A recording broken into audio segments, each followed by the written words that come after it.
Welcome to the Money Answer Show with host Jordan Goodman. Whether you are starting out, deep into your retirement, or somewhere in between, the Money Answer Show has the know-how to help you. Now here's your host, Jordan Goodman. Welcome to the Money Answer Show. This is Jordan Goodman, your host. My guest this hour is Grant Sabatier.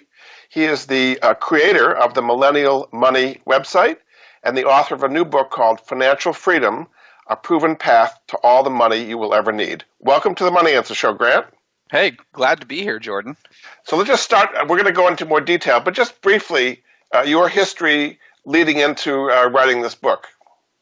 Yeah, so my financial story really begins at the age of 24 when I, like a lot of millennials, I graduated college, didn't quite know what I wanted to do with my life, so I bounced around a number of different jobs, everything from, working at a call center where I analyzed, customer service agents complain all day to doing research at an industry newspaper and never quite found the right fit. And at the age of 24 was unfortunately completely broke and had to move back home with my parents and into the same room that I'd had since I was a 7-year-old kid. So that's where my financial journey began, I would say. And that was kind of rock bottom for me. Okay, and then you were sitting there in your room where you grew up, and you talk about it in the book a little bit, but what was your process of kind of changing things to be able to move forward? Yeah, I think the biggest thing that I did, or the first thing, was really look around. I saw my parents were stressed out about money. I was obviously stressed out about money. All my friends seemed to be stressed out about money. And, I asked a pretty simple question, what is money really? And, I consider myself a relatively smart guy and was like, what is money and can I figure this thing out? I mean, I really had nothing to lose and went back and started looking at, I made a list of everything I'd been taught about money and went kind of pretty systematically one by one and dug into as much info as I could find on, is this true? Is this not true? Most of what I found was, that the money world's kind of full of scammy advice and a lot of people trying to take your money and take your time. And so I had to dig a little bit deeper in some areas, but came out the other end and realized, money's simply a human invention. How we think about money, how we embed it with our emotions and our dreams and our desires is a pretty uniquely 20th century creation. And so started looking at why do we think the way we think about money and breaking down all those things that I'd been taught, and pretty quickly realized that a lot of what I'd been taught about money was either outdated, it just didn't work anymore, or it was completely wrong. And so that got me on this path of reading and consuming as much as I could about money, entrepreneurship. But I was still unemployed. And so I did have to find a new job and realize that in order to do that, I was going to need a completely new skill set. So I just happened to stumble upon Google advertising and that I could get certified by Google for free to run Google ad campaigns. And so I went down that route, got Google certified. And after applying to over 200 jobs and not getting a single call back, the first job that I applied to once I had this free Google certification, I got and started a completely new career at the age of 24. Very good. What is different about the millennials' view of money and their situation than previous generations going through their 20s and 30s? Yeah, I think that the sad thing, maybe sad or inspiring, depending upon how you look at it, is it's never been easier in history to make money, or at least enough money to live a life that you love. And at the same time, people have never been more stressed out about money. And I think millennials in general, there's two camps. There's the entrepreneurial millennial who goes out and sees and finds new ways to make money, whether it's online or offline. We're disrupting and reinventing, old industries. And then there's millennials who see an increasingly sort of fast-moving world, and a lot of those things that they were taught or we were taught growing up, kind of specialize in one thing, become a niche expert. All these things that we've been taught our whole lives just don't really kind of hold true. And so there's a whole other group of millennials that instead of playing in the game have just been sitting on the sidelines. And so that's a lot of the work that I do is trying to just get as much of this information out to as many people as possible to help not only, share it, but show people how all of these creative ways to make money that didn't exist 5-10 years ago are making it increasingly easier for, to make enough money to go live a life that you want and really at its core define success for yourself. Because I think that's one of the things I grew up with was just kind of one path and one version to success, which was get a job, save 5% of your income, work for the next 45 years, and hopefully you'll have enough money to then be able to retire. That was the only path that I had kind of known.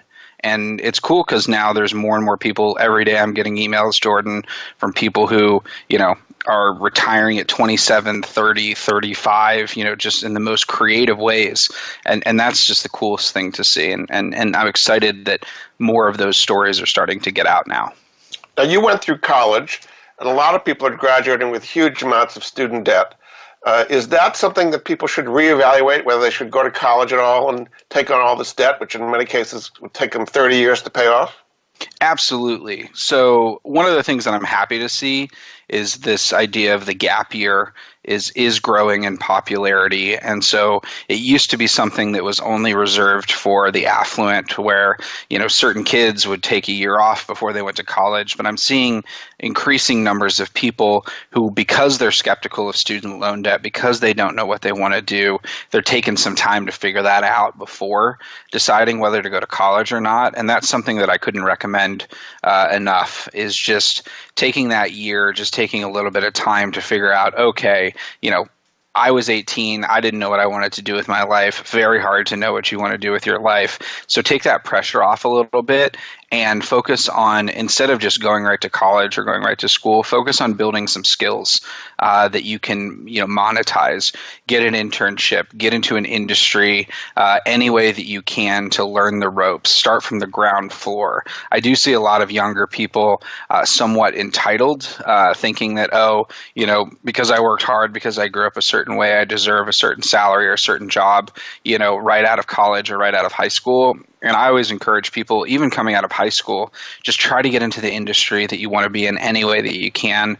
Put in the time, make the connections, build the skills, and then after you've done that for 6 months to a year, then decide, does college or some form of continuing education help me get to where I want to get, or is it not going to be worth the expense? So you're saying for some people, maybe more than a lot of people, college does not make sense to go through the whole academic thing because it gets them out without the skills you're talking about, kind of the practical skills, and then they're loaded with debt. Is that right? Yes. I mean, college is not just a way to prepare yourself for a future career. It's also a great place to grow as a person and as a human and have a lot of fun. I mean, there's so many benefits to college beyond just preparing yourself for a job, but I think you need to weigh those with just the expense and the cost. I mean, if you're going to a state school and you're able to go for free, that's an entirely different scenario than having to take out $150,000 in student loan debt to go to the private college down the street. Those are two extreme differences. And so, I mean, there's really not a one-size-fits-all approach to this. But I do think generally it's worth building some skills and trying to make money and trying to live on your own outside of a traditional college experience if that's something that interests you and excites you. A lot of the jobs today in the digital economy, they don't require college degrees increasingly. And so, a lot of the people even that Google are hiring now as entry-level employees, they don't need college-level degrees. I mean, we're talking about, one of the largest tech companies in the world. And so focus on building skills. So that's everything, like diversifying your skill set. I always say that skills are future currency. So no matter what you're going to do, learn how to build a website, learn how to run Google campaigns, learn how to run Facebook campaigns, learn about design and branding, all these things that you can learn literally for free on YouTube, and then start playing around with them. Don't just wait. Far too many people wait. They go to college, they wait 4 years, try to figure it out. They get out the other end. They don't necessarily have the skills that they want to or can monetize. And so get creative and see how college fits within that. We're going to get into some detail about how people can do side hustles, as you talk about. You consider yourself part of the FIRE movement, right, which is the Financial Independence Retire Early movement. Is that part of the movement that you're part of these days? Yeah, absolutely. It's something, increasingly younger people. I mean, all FIRE really means is, all I think the movement's really about is defining success for yourself and choosing to live life on your own terms. So in that case, yes, I'm very much a part of the FIRE movement, and that's where a lot of these great success stories are coming out of people who are choosing to live life differently and doing really amazing things because of it. There's two parts of the FIRE movement. There's getting income growing faster, and there's also cutting your expenses, and in many cases not taking on expenses that people would have had with houses and cars and all that. Is that the way you see it, as it's kind of a two-pronged way to retire early? Yeah, I mean, there's kind of saving money and cutting back your expenses, and then there's making money. The challenge is there's a limit to how much you can cut back. I mean, no matter how many roommates you want to get, what kind of crappy car you want to drive, not even having a car, there's always going to be kind of a ceiling to how much you can cut back and live on. But really, because of the time that we live in, there's not a limit to how much money that you can make, and so that income side of the coin, this kind of the expenses and then the income side. The income side of the coin is the reason it's never been easier to make enough money to make this and retire early, become financially independent, whatever you want to call it. But yeah, I definitely think those are kind of two sides to the same coin. What are some of the resources people can find at your website, which is millennialmoney.com? Yeah, so Millennial Money is my personal blog. It traces my journey.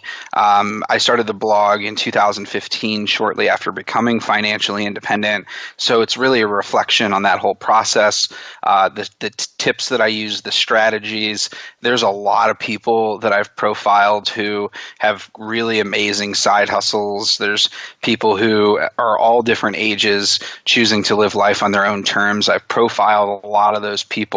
And then there's the nitty gritty of, the two biggest questions I get are, how did you do this and how can I do this? And the answers to those two questions were much too long for a blog post, even though I tried.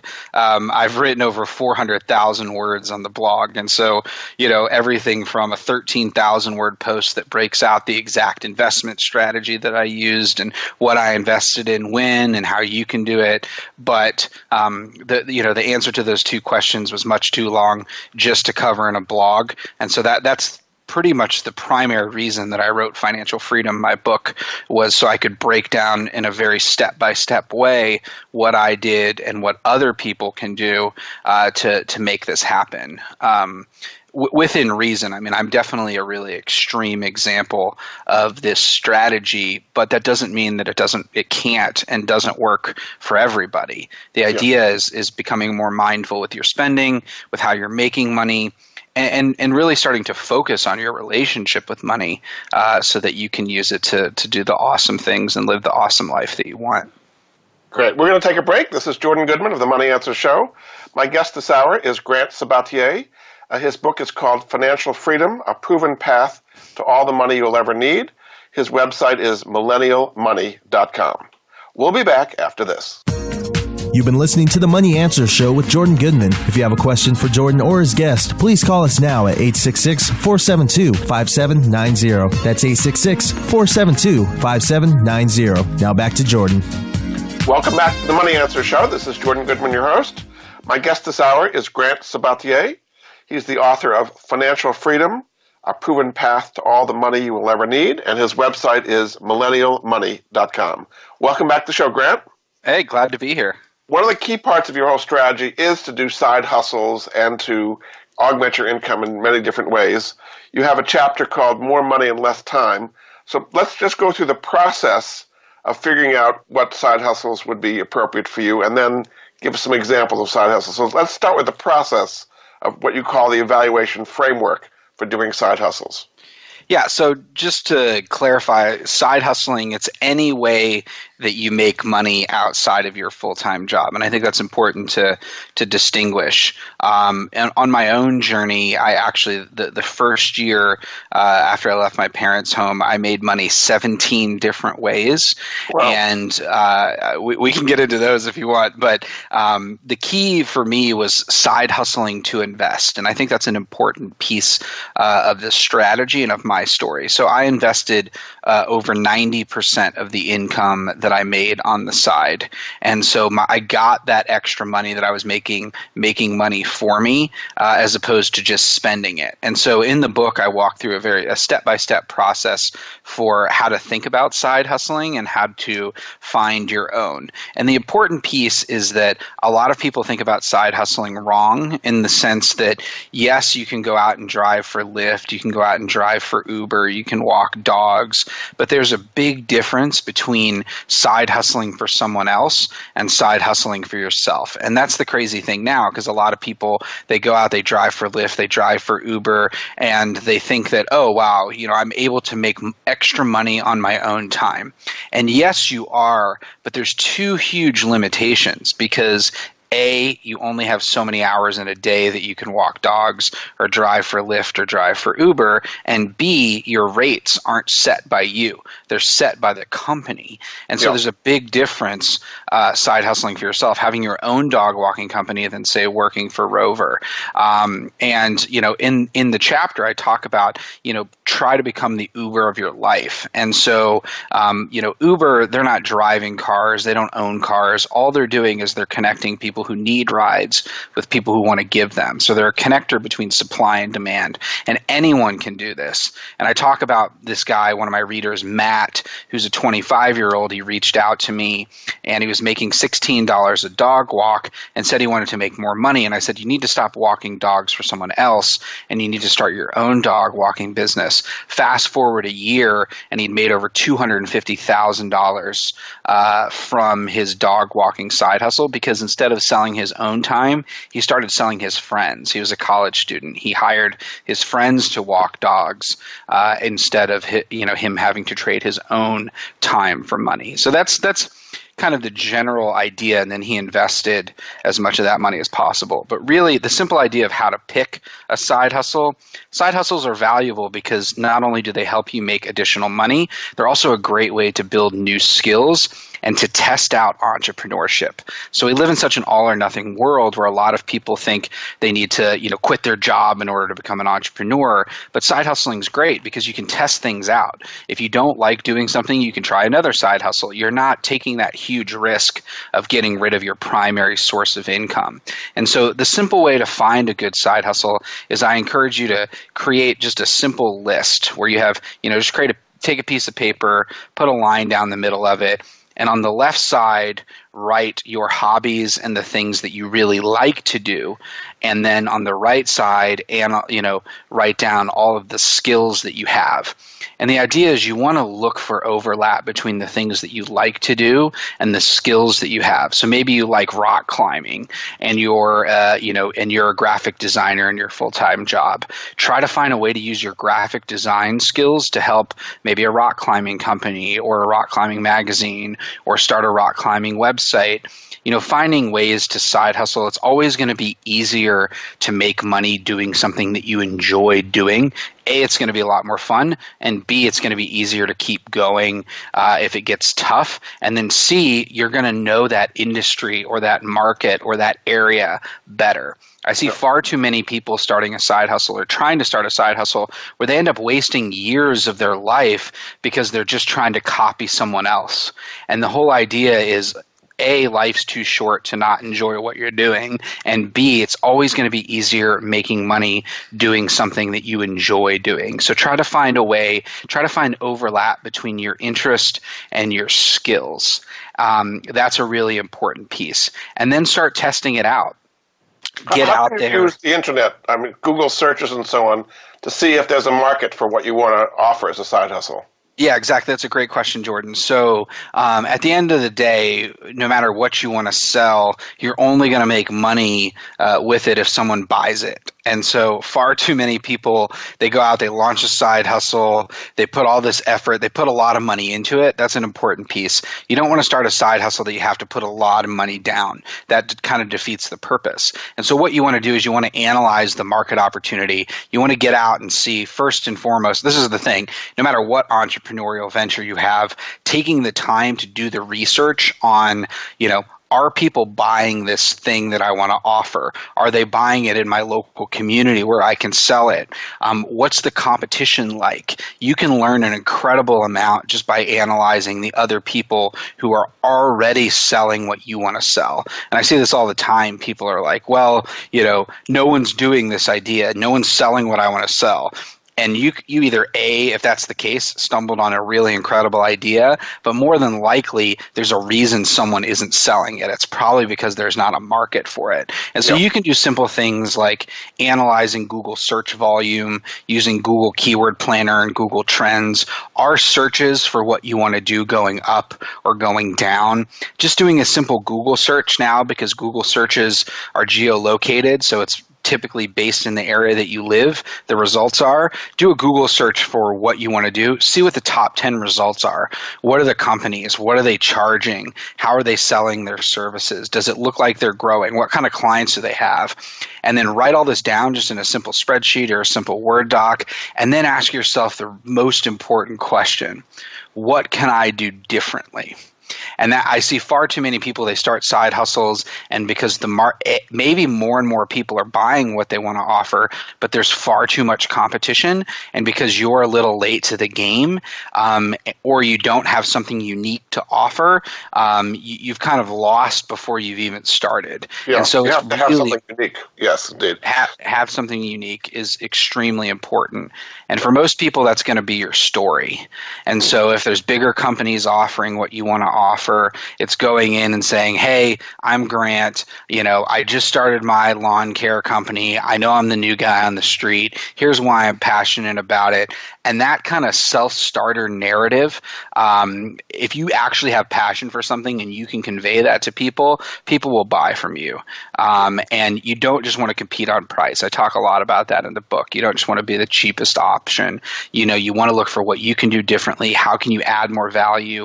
And then go out and try to sell it.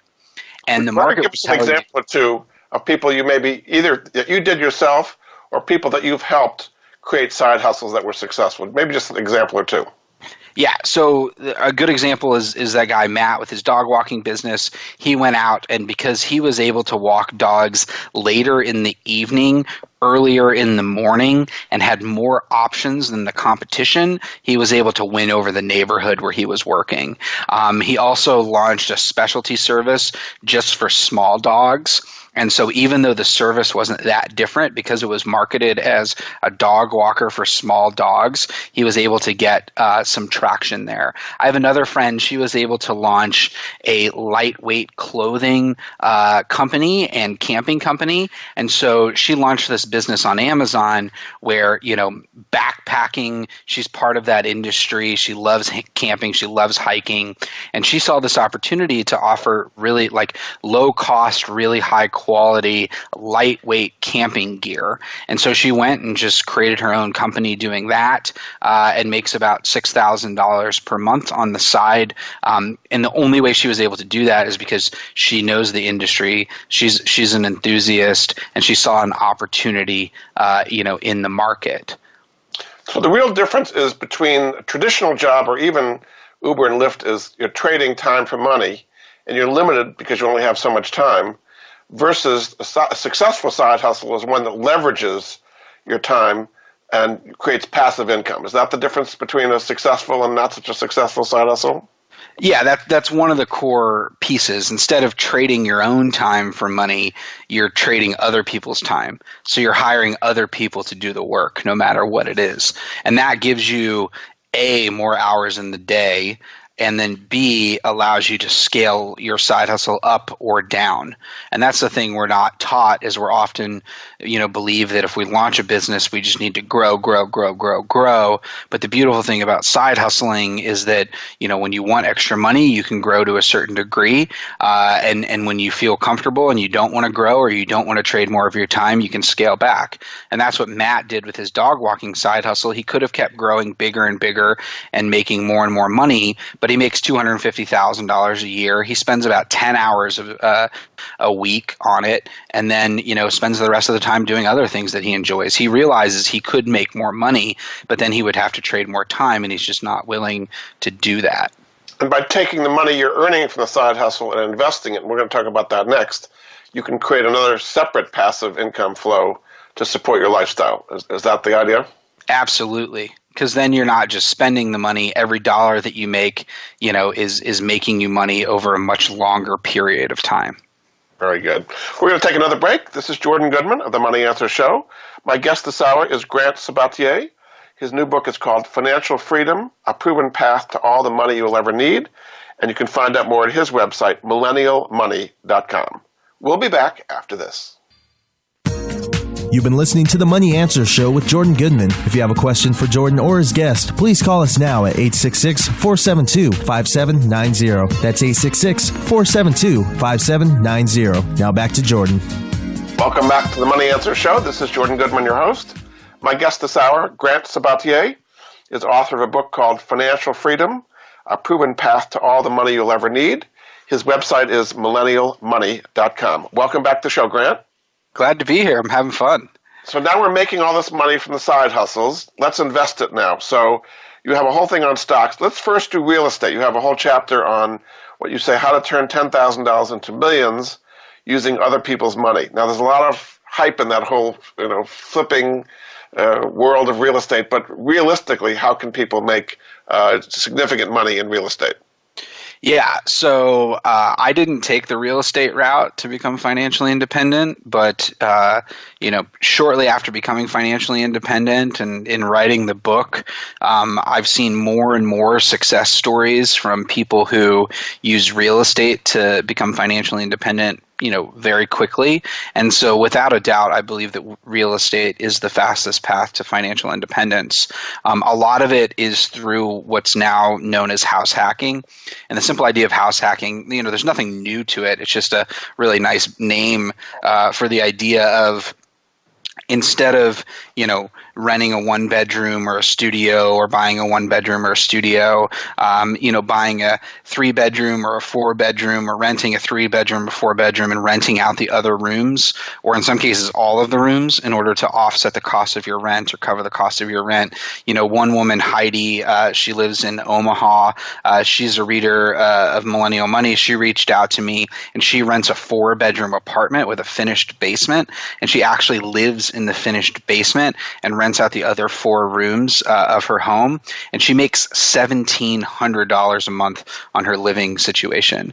And so in that case, she's cut what is typically, an American's biggest expense. The average American spends, upwards of 40-50% on housing. She's cut that expense to zero and actually makes money on her living situation. This has allowed her now to save up enough money for a down payment, and she actually just bought a triplex. And so she's going to be renting out, she's going to be living in one of the units and renting out the other 2 units. And so fastest path, without a doubt, in most cities, just having 2 or 3 properties. That money, you have to remember that financial independence, you can either save up a big amount of money, or you can create income-producing assets like rental properties. And as long as that rental income covers your living expenses, you're financially independent. And so I'm seeing more and more people in every market in the U.S. buy 2, 3, 4 properties over a period of 5 to 7 years, and then the rental income is more than enough to cover their living expenses for life. And rent tends to go up with inflation, 2 to 3% per year. And so there's that benefit. it. And then overall, why real estate is often a better investment than stocks is just because you can use leverage. You can use the bank's money, other people's money. Of course, you want to do this in a responsible way, but the simple example I give in the book, say you have $10,000 to invest, you can go buy $10,000 of stocks, of a stock, and, based on the rule of 72, investing it in an index fund, your money is going to double about every 10 years or so. So that $10,000 became $20,000 in 10 years, and you've doubled your money. You've made 10 grand if you sell the stock. But with real estate, say you take that $10,000 and you get a mortgage and you put a 5% down payment on a $200,000 home, and in the next 10 years that $200,000 home goes up to $300,000, all of a sudden, you've made, and you sell the home, you've made $100,000 on your investment, so 10x on your $10,000 investment, which is better than just making $10,000. So that's a very simplistic example. There's obviously a lot of factors that fall into it, but there are incredible tax advantages to owning real estate. 1031 exchanges where you can just keep buying and selling rental properties, and because of a 1031 exchange, you can just pass off all of the profits into the future. So you don't have to pay tax until you sell the properties, and you can actually and this actually goes away when you die. So you can just keep doing this like your entire life, and then when you pass away and your properties you give them to your kids or to someone else, that tax burden completely disappears. And so we've all seen the flip or flop, shows on television, and you can make money in real estate buying and flipping or buying and holding. And in a lot of cases, buying and holding in most markets tends to be a little bit easier, and and you can get this down payment by house hacking, and obviously there's more details to this, sure. But it's very helpful. Very helpful. Let's go to stocks now. You seem to be a big index fund fan. Why should you do index funds or ETFs compared to individual stocks or actively managed funds? Yeah, so a lot of it comes down to how much time you want to spend investing. A lot of us have seen the data that most people who day trade or actively trade stocks, even hedge fund managers and professionals, they tend to not beat the stock market index, over a consistent period of 5 to 10 years. You can beat the S&P 1 year, a couple of years, but continuing to beat the market consistently year over year just rarely happens. And so, in a lot of cases, instead of trying to beat the market, just invest in the market. And so, the great thing, I talked earlier about how it's never been easier in history to make money to live a life you love. One of the big reasons is because now there are just so many great low-cost, high-quality investment options, and obviously index funds, low fees because there's not any active, kind of trading, and great tax advantages, and then diversification. If you invest all your money in one or two companies, those companies go out of business, there goes your money. But if you invest a small piece in 2,000 companies, some are going to go out of business, some are going to thrive. And as long as you believe in the long-term growth of the American economy, you can participate in that entire growth by investing in something like a total stock market index fund or an S&P 500 index fund.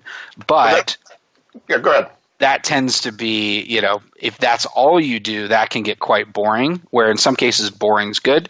Just invest early, often, and as much as you can in a total stock market index fund. But for me, that was pretty boring. And so I reserved 10% of my net worth to invest in individual stocks that I believe in, companies that I use. And so, there's some companies just like, Amazon, for example. When I started investing in 2010, I think Amazon's like a once in a generation investment. And so I put money into that. And then, Facebook, went public in 2011. When I was in college, I was one of the first 20,000 Facebook users. My college was the second school to get it after Harvard. And so I'd been a user for a while, saw the huge potential there, so invested in it. And so I've supplemented my index fund investing with a couple of individual stocks, but I'm not like actively out there looking for individual stocks to invest in. Yeah. So that's kind of on the growth side. How about on the income side? You're trying to live off the income, passive income, with interest rates so low today on money market funds, even bonds at 2% or so. What do you do to generate active income, which index funds for the most part do not do? Yeah, so I have 100% of my investments actively invested in stocks and equities. I've actually never owned bonds ever. Right now, I'm at a point in my life where, quote unquote, I've reached financial independence, but I'm still making money in some capacities. Just certain things that I do make money. I've sold some stock previously and use some of that to invest in a property, but right now I'm not in the drawdown withdraw phase of my life. And so once I get there, I'd say 5 years from that time period, I certainly will be restructuring my portfolio to not be as equity heavy and look into more fixed income assets in order to kind of get consistent, preservation and cash flow, and not have to be as reliant on the swings in the market, at least for the first couple of years. You talk a lot about maxing out on tax-advantaged accounts. You find that a lot of people do not take full advantage of what's available to them? Absolutely. It's just amazing how many people I talk to where, you ask them if they're investing for retirement and they say yes. And then you say, well, how much? And, they're only investing the 3% that they were defaulted into when they signed up for their 401k. And so they're investing 3%, they're getting a match. But, we haven't gotten into this, but one of the things I figured out in my research was that, even more important than your income is the percentage of your income that you're saving. So if you're, the average American only saves 3.2% of their income, and when you're saving that little, you're literally never going to be able to retire. And so a lot of Americans, even, it's great the work that Richard Thaler did, University of Chicago Nobel Prize winning economist, getting people to opt in and have to opt out of their 401k and getting that 3%. A lot of people think that's sufficient, and the numbers don't lie, and it's really not. So not only are people not taking advantage of tax advantage accounts, they're just not investing enough, period. So what tax advantage accounts should they be taking advantage of that they in many cases are not? Yeah, a 401k if your company has one, a Roth IRA, a traditional IRA. If you have a side hustle, launching what's known as a SEP IRA, any way that you can minimize your taxable income and get that money growing, and so you pay tax, you're deferring tax into the future, is a really wise decision. If you have a 403b, if you work for a school, or the ultimate account is what's known as a 457, which you might have if you're a municipal worker. There are some private 457s, but there's a lot of nuances to this. And the tough thing, as you know, Jordan, there's a lot of there's an investing vernacular. So we're throwing around these three number names and all these things, and for the average investor, it gets confusing really, really quickly. And that's one of the reasons why in the book I have kind of a do this, then that, then this, then that, in order to maximize your tax efficiency. When you talk about the health savings account, where you can build up money for health expenses, we just talk about that a little bit. People are probably not too aware of the HSAs. Yeah, the great thing, there's FSAs and HSAs, flexible. They're basically a way that your employer, some employers allow you to put in money pre-tax. So before, income before it's taxed into one of these accounts to offset or cover the cost of your health expenses. An FSA, a flexible spending account, that companies have, you have to use that money within the year or you actually lose it. So it's kind of like whenever you go to the doctor, whatever you're buying prescriptions, you'd use that money and you're getting the health benefit, pre-tax. But an HSA is like an early retirement secret weapon where, the money that you don't spend each year, you can actually choose how you invest it and it keeps growing into the future. And so it's just like getting another type of retirement investment account. So down the road, you can use it for health expenses. But as you get older, there are more flexible options. So you can use that money, as you get older, obviously, and you have more health issues, you've got this big pot of money that's grown, and you didn't have to pay, you had the tax advantages, when you were able to put it in pre-tax. So an HSA is something that's really incredible. Most people don't take full advantage of it. And that's just one of the many options that you have in order to minimize the taxes that you're paying today and get more of your money. That's the key, because you're paying less taxes now. You're getting more of your money to grow and compound over time. Very good. We're going to take another break. This is Jordan Goodman of the Money Answer Show. My guest this hour is Grant Sabatier. His book is called Financial Freedom, A Proven Path to All the Money You'll Ever Need. His website where you can find out more is millennialmoney.com. We'll be back after this. You've been listening to the Money Answer Show with Jordan Goodman. If you have a question for Jordan or his guest, please call us now at 866-472-5790. That's 866-472-5790. Now back to Jordan. Welcome back to the Money Answer Show. This is Jordan Goodman, your host. My guest this hour is Grant Sabatier. His new book is called Financial Freedom, A Proven Path to All the Money You'll Ever Need. You can find out more at his website, millennialmoney.com. Welcome back to the show, Grant. Glad to be back. So we've talked about side hustles. We've talked about investing. A lot of what makes this successful is the kind of mindset that you need to be an entrepreneur, side hustler. A lot of people coming out of school are taught to be employees. So let's talk about the difference between being an employee and being a successful side hustler, fire kind of a person. Yeah, I think that's a good question. I think it's important to note that everyone is an entrepreneur to some degree.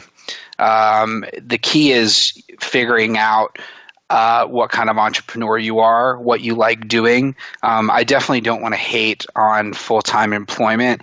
I actually, as you know in the book, I'm a huge fan of having a full-time 9-to-5 job, optimizing, where you're currently making money, trying to make as much money as you can from your job. And, I talk in the book about using your 9-to-5 as a launch pad. A lot of people, like I mentioned, just kind of want to be an entrepreneur and then they quit the job. And, the whole idea with the book, with this philosophy, it's about making the most of your time and your your income opportunities by optimizing everything. And so this is one of the things where each little step, in the book, I have over 800 steps that you can take. Every step's going to make a difference, but the sum is so much greater than the parts. And so as we've talked about in all these segments, optimizing your full-time job to make sure that you're at least getting paid your market rate. And that's the thing, man. Most companies, they're just legal pyramid schemes. It's like everyone at the bottom's trading their time for money, and your boss or your boss's boss, your shareholders, someone's making a return on your time. And so the whole idea is capitalism, scale, it's all built around getting the most out of your employees. And so when you know that, you need to go to bat for yourself and make sure that you're getting paid your market rate, which is what another company would pay someone with your skills and experience to do your job.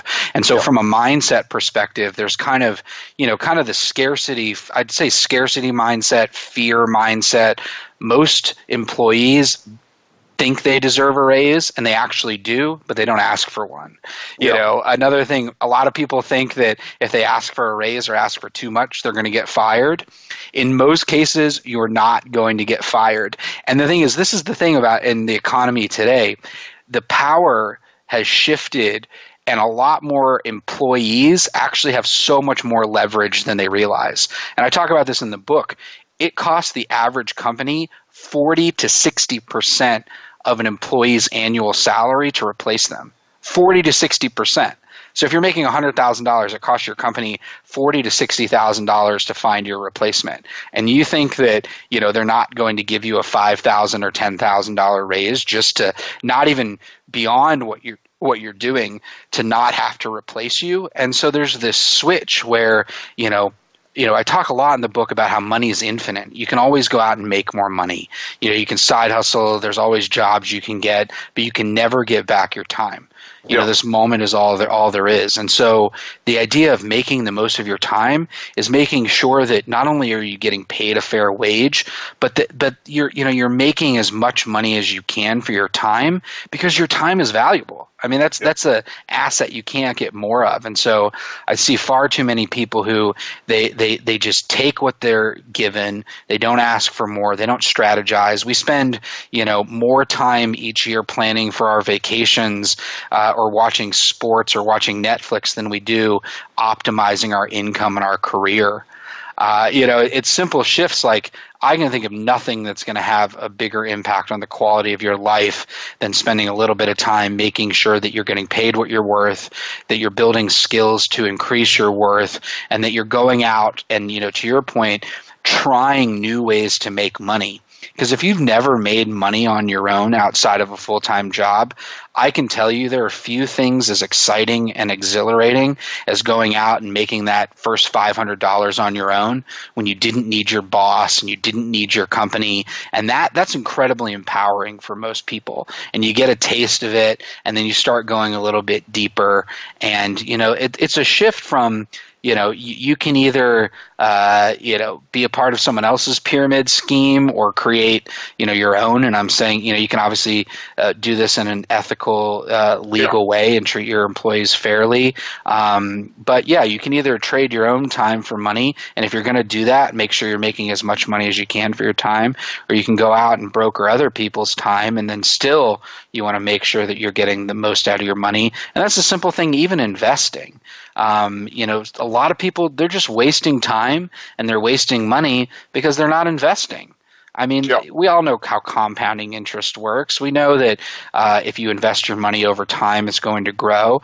So you're literally wasting time when you're not investing your money. And so there's this switch from, instead of just getting what I've been given and taking what people will give me, I'm going to go out because this is my time. You know, the world's always going to try to take your money. They're going to try to take your time. Your boss is going to fill your time up with more meetings.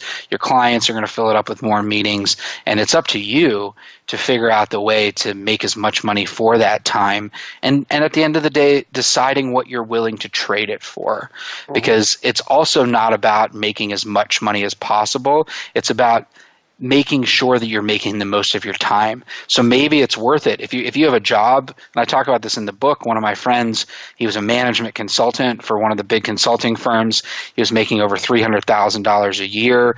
He's like, hey, I'm making $300,000 a year, but he has to travel 40 weeks a year. When we actually did the calculation, because he's on the road so much, he's actually making only about $30 per hour. And had no life to himself, basically. And no life. Yeah, he has two little kids. After he saw that a month later, he quit his job. He got a job making $160,000, but he's able to take every Friday off. He can leave at 3 some days, and he's making about $40 per hour now, and he has to work less, and he spends more time with his kids. He's a lot happier. And so in that case, he's optimized. He's made the most of his time, which is something that you can't ever get back. So kind of summing this all up, what difference will it make in people's life to take the advice you give in Financial Freedom as opposed to the way most people run their lives today? Yeah, we live in a unique time where people, 10 years ago, 50 years ago, they would be incredibly jealous of the opportunity that we have because of all the high quality, low cost investing options, the ways to side hustle, all of this information. It's never been easier in history to make enough money to live a life you love. But you got to do the work to figure out what kind of life that is and realize that everything's trade-offs. And in the book, I talk about how I had this realization when I realized that every $100 that I was saving, I was buying a week of freedom in the future. And I talk about how you can calculate this in the book, and I built a calculator for it. But starting to think about your money in terms of the freedom that it can buy you. And, Jordan, I can think of very few things in life where if you feel stuck with where you live, if you're stressed about your job and your boss, or maybe stressed about your relationship, I can think of very few things other than saving up, say, 6 months to a year of expenses to give you the freedom to quit that job and do something else, to move somewhere different, to get out of a relationship that you're unhappy with. Money truly is a pathway to freedom because it gives you more options, it gives you more space, and it gives you more time to, if you don't already know what you want to do, it gives you some more time and space to figure that out. And this is the last thing. There's 7 levels of financial freedom in the book. Financial freedom means something different to everybody. It's whatever helps you sleep at night. But I can tell you, once you save up that 6 months of expenses or that year of expenses or 5 years of expenses, with each level that you reach, you're going to be able to sleep a little better at night. You're going to feel more in control. You're going to feel less stress about money. And you're going to have the most important thing. You're going to have more options, and you're going to be in control of your life instead of having to wait for that next paycheck to make things happen. Terrific. Well, thanks so much. A very positive message at the end, and you help people actually make that happen. My guest this hour has been Grant Sabatier. His book is called Financial Freedom, A Proven Path to All the Money You'll Ever Need. His website is Millennial Money. You can see more about him and get lots of good tips there as well. Thanks so much for being a great guest on the Money Answer Show, Grant. Hey, thanks, Jordan, for having me. It's a pleasure to be on your show, and I'll chat with you soon. Thanks so much. We'll be back next week with another edition of the Money Answer Show. Goodbye for now. Thank you for joining Jordan Goodman and the Money Answer Show. If you have a question for Jordan, please visit his website at www.moneyanswers.com. And be sure to tune in every Monday at 12 p.m. Pacific Standard Time right here on Voice America Business. See you next week.